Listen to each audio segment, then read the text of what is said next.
Yes, another Star Wars movie, yes!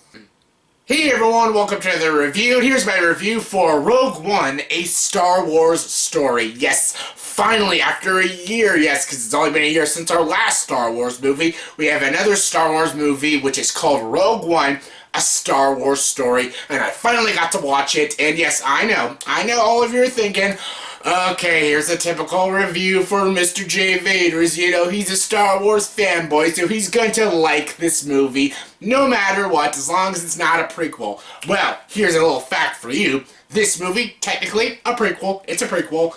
Yes, but I know a lot of people are probably thinking, oh, you're not going to give a real critical analysis because, oh, you're a Star Wars fanboy. As long as there's a decent Star Wars movie, you're going to love it either way. Well, yeah, it's called being a Star Wars fan, and when there's a good Star Wars movie, you should praise it because it's a good Star Wars movie. And Rogue One, a Star Wars story, is a damn good Star Wars movie. And I want to talk about something before I get into my review and what this movie's about. I gotta say that I don't think a lot of people are going into this movie with the right mindset. This movie is not an episode. This is not episode 7 or episode 8 or episode 5, The Empire Strikes Back. This is not an episode. This is not a big franchise building movie or something. The movie is called Rogue One, a Star Wars story. That's all this movie is. It's just a very simple story. That's it. It's not building a franchise. There's not going to be a sequel or a prequel to this after. It's just a simple story. If you go into this movie just expecting a simple story, not this grand epic like an Empire Strikes Back or even Force Awakens, if you just expect a simple Star Wars story, a simple story about these rebel troops trying to get the Death Star plans, that's literally what this movie is about. You know, Star Wars, yes, I know it's called A New Hope, but I refuse to call it that. It is Star Wars 1977. And this movie takes place literally just before that. It's about the Death Star plans, because Princess Leia has the Death Star plans, and she puts in an R2-D2 to send them to Obi-Wan Kenobi. And yeah, that's what this movie's about. It's about this Rogue One squad soldier crew. They're part of the Rebel Alliance, and it's basically about them trying to get the Death Star plans. That's it. It's a very simple story. And if you go into this movie, like I said, expecting a simple story about this rebel crew called the Rogue One, if you're expecting just that, you're gonna get a damn good movie, and a movie that you're gonna love. But if you're expecting another epic like Empire Strikes Back or even Force Awakens, you might be disappointed, because I saw a lot of people, no one really hates this movie, but a few people were pretty disappointed with Rogue One. And I get it, like, if this movie is not for you, I completely understand. I very much understand. This movie is not made for everybody, even like diehard Star Wars fans. If this doesn't like gravitas towards you, that's fine, that is fine, but I think, like, if you just go into this movie with a certain perspective, then I think you'll enjoy this movie all the more. Don't expect another Force Awakens. See, when Episode 8 comes in, I'm expecting a big, grand movie like a Force Awakens, but this movie is Rogue One, a Star Wars story. It's like when I'm expecting from the Han Solo movie. I'm not expecting this grand movie, just this simple story about Han Solo's life. Like, I'm not expecting an epic, I just want a damn good movie. And this is a damn good movie. I loved Rogue One, a Star Wars story. It was amazing. I really loved it. This is hands down one of my favorite movies of the entire year. Is it better than Force Awakens? No, it's not. Is it my favorite movie of the year? No, it's not. Is it better than Empire Strikes Back? No, of course not. It's not one of my favorite movies of all time. But I actually think it's a little better than Return of the Jedi. Is it better than Star Wars? No, not quite. But I really enjoyed this movie. This movie was so freaking good. I love the simplicity. And this movie probably has some of the best action sequences in any Star Wars movie. My God, the action scene, especially in its third act, were amazing, like truly amazing. This movie is directed by Gareth Edwards, and he directed the Godzilla movie that came out a couple years ago, and that movie had a lot of issues, but I still enjoyed it. And you could tell he directed it because he can make things look so grand and big. Like the scenes when all the rebel soldiers see the Imperial walkers, they look so huge and grand, and it looked amazing. And the special effects in this movie are just fantastic. The practicality looks fantastic, and the CGI. You all know I have a problem with CGI at times, but the CGI looked really good in this movie. Like, the way they did CGI, they did it very uniquely different. I'm not going to spoil how they did certain parts of this movie in CGI. I'm not going to spoil any of that, but it was really well done. Like, it was really well done. So yeah, the special effects are really, really well done in this movie. I can definitely see this getting an Oscar nomination for visual effects. Not as good as Doctor Strange, but still very impressive special effects.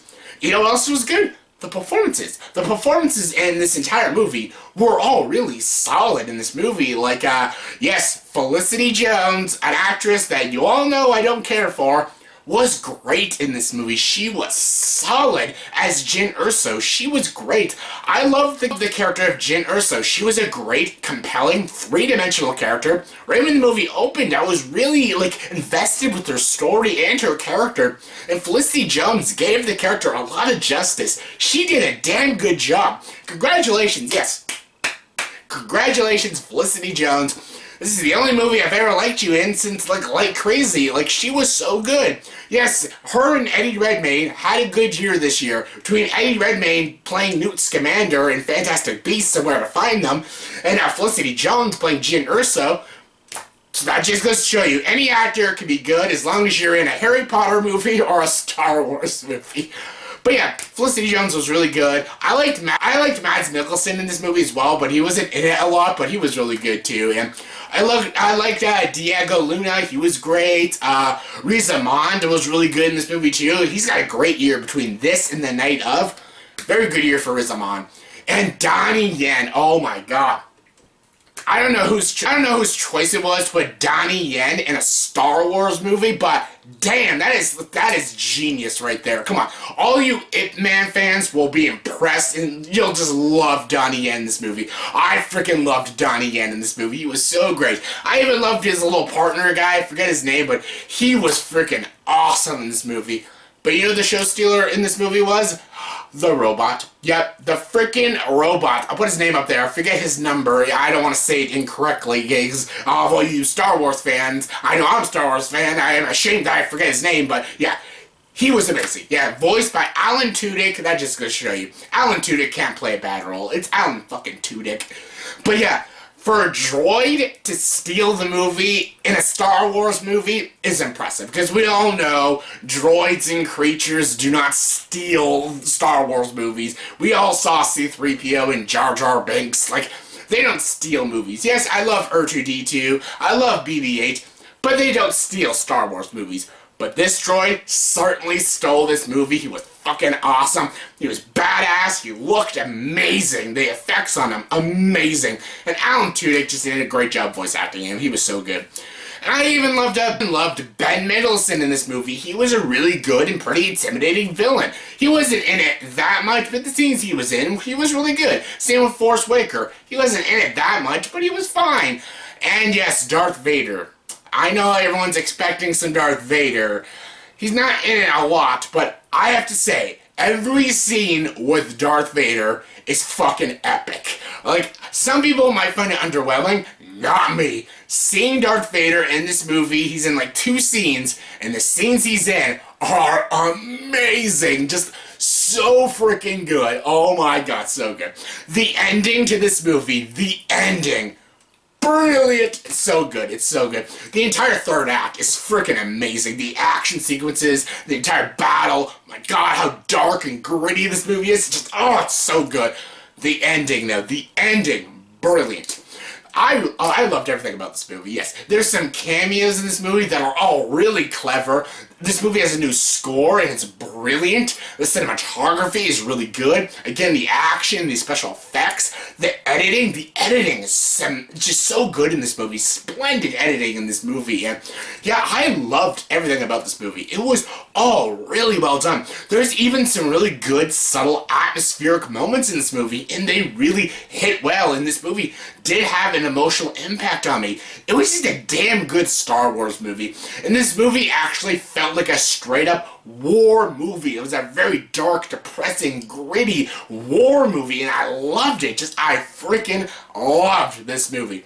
I thought Gareth Edwards did an amazing job directing this movie. I thought the writing was solid. I loved these new characters. Were they as good as the Force Awakens characters? No, but I still enjoyed them for what they were. I was excited when I watched this movie, and I was completely satisfied with this movie. See, the thing is, I went into this movie expecting what I got. I didn't expect this masterpiece or this grand opus, the greatest Star Wars movie ever. I wasn't going into this movie like that. I was going in expecting a very dark, gritty war movie, and that's what I got. So I got exactly what I wanted. Are there problems with this movie? Of course there are. There are flaws, there are nitpicks. I can go all cinema sins and point out all the nitpicks in this movie. But honestly, personally, nothing bothered me about this movie. So that's how I do my rating system. Because there are some movies that may seem perfect, but maybe something about it bothered me, so I deduct a grade. Just because I give a movie a 10 out of 10 doesn't mean I'm calling it the best movie of all time, or the greatest movie, or it's a flawless movie. No. It's a movie that I personally had no issues with. I know there's issues in a movie, I'm not stupid, but just personally none of the issues bothered me. So yeah, that's what I thought of Rogue One.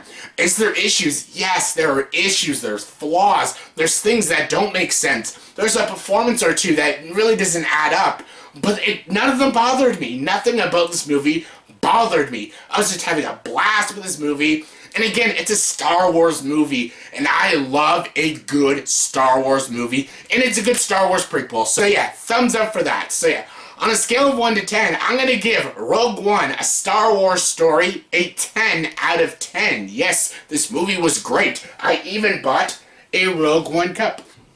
Do you like it? Yes. Add it to my collection right here, and yes, Philip Grievous. Great addition to my collection. I'm sorry, I just referenced a prequel. Shouldn't have done that. But anyways, great movie. So yeah, that was my review for the movie Rogue One, a Star Wars story. So yeah, in the comment section below, please tell me, what was your favorite new character in Rogue One, a Star Wars story? Favorite new character, y'all know my favorite character. What was your favorite new character? Comment below, let me know. And as always, if you like this video, please like, subscribe to this channel, and join the dark side.